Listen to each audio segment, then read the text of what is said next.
శ్రీ కార్తీక పురాణము 23వ అధ్యాయం ప్రారంభం. ద్వాదశి పారాయణ అంబరీషుని ఆందోళన. వశిష్ఠుడు జనక మహారాజా, అగస్త్య మహర్షికి అత్రి మునీంద్రుడు ద్వాదశి పారణను గురించి చెప్పిన విశేషాన్ని నీకు వివరంగా చెబుతాను విను అని అన్నాడు. కార్తీక ద్వాదశి వ్రతం చేసేవారికి గంగా గోదావరి స్నానాల వలన, సూర్యచంద్రుల వలన, స్నానాల వల్ల కలిగే ఫలితం కంటే అత్యధికమైన ఫలితం లభిస్తుంది. కార్తీక శుద్ధ దశమి నాడు పగలి మాత్రమే భోజనం చేయాలి. మరునాడు ఏకాదశి రోజున పూర్తిగా ఉపవాసం ఉండాలి. ఆనాడు హరినామ స్మరణతో కాలం గడపాలి. ఏమీ తీసుకోకుండా ఉండాలి. ఆ విధంగా నిరాహారిగా ఏకాదశిని గడిపి ద్వాదశి గడియలు మించిపోకుండానే పారణ ఆహారాన్ని చేయాలి. అంటే ద్వాదశి గడియలు దాటక ముందే భోజనం చేయాలి. నీకు ద్వాదశ పారణ చేసిన అంబరీషుని వృత్తాంతం చెబుతాను. పూర్వం అంబరీషుడు అనే మహారాజు ఉండేవాడు. అతడు పరమ భక్తుడు. హరినామాన్ని వినడం, హరినామాన్ని తలుచుకోవటం అంటే ఆయనకు చాలా ఇష్టం. ఒకప్పుడు కార్తీక మాసంలో శుద్ధ ఏకాదశి రోజున కాలమంతా భగవతాధారణలో గడిపి నిరాహారంగా ఉన్నాడు. పచ్చి మంచినీరు కూడా తాగకుండా నిష్ఠతో ఉన్నాడు. ఏకాదశి తిథి వెళ్లి ద్వాదశి గడియలు వచ్చాయి.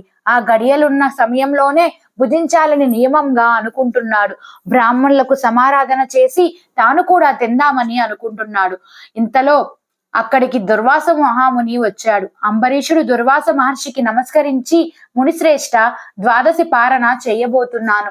మీరు కూడా త్వరగా స్నానాధికారులను ముగించుకొని వెంటనే సమారాధనకు రమ్మని పిలిచాడు. దుర్వాసుడు అంబరీషుని కోరికను అంగీకరించి నదీ స్నానానికి వెళ్ళాడు. అంబరీషుడు చాలా సేపు ఎదురు చూశాడు, కానీ దుర్వాసుడు రాలేదు. అతిథి అభాగ్యతులు నారాయణ స్వరూపులే. ద్వాదశి గడియలు పూర్తిగా వస్తున్నాయి. అందువలన ఏమి చేసి ద్వాదశి పారణ అతిక్రమించకుండా చూసుకోవాలో తెలుసుకుందామని పెద్దలను అడిగాడు. మహర్షులారా, ద్వాదశి పారణ అతిక్రమించకూడదు. ఒకవేళ అతిక్రమిస్తే ఇంతకు ముందు చేసిన ద్వాదశి పారణ ఫలితం కూడా పోతుంది. దుర్వాసుడు అతిథిగా ఆయనను భోజనానికి పెట్టకుండా తినడం యజమాని ధర్మం కాదు. అందులోనూ ఇది ద్వాదశి పారణ, పుణ్యకాలము. ఇటువంటి పవిత్ర సమయంలో అనాచారం చేయకూడదు.